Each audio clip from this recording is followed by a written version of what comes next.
Une fois de plus, ses avocats demandent sa remise en liberté. Ce mardi 15 mars, la défense de Cédric Jubilard a déposé une 4e demande de remise en liberté auprès de la Cour d'appel de Toulouse.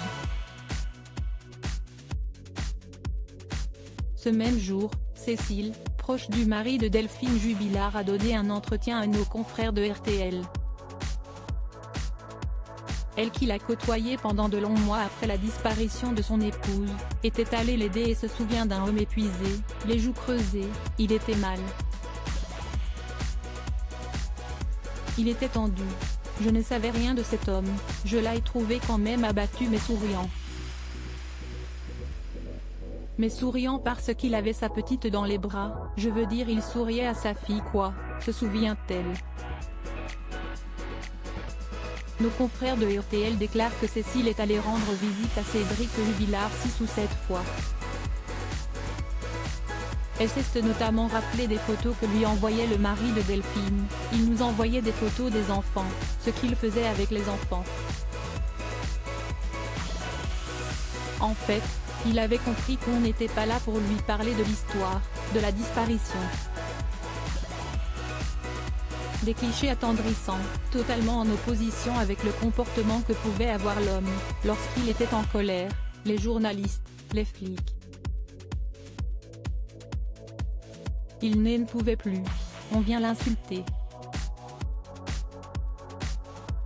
Il me disait ça y est aujourd'hui j'ai pété les plombs, je les ai insultés. Il en avait marre de ce harcèlement quotidien, se souvient-elle.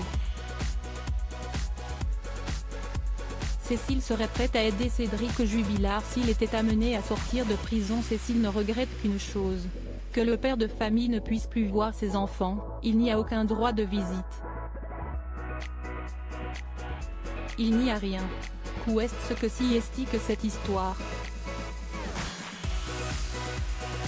Selon nos confrères de RTL, Cécile serait prête à aider Cédric Jubilard s'il était remis en liberté.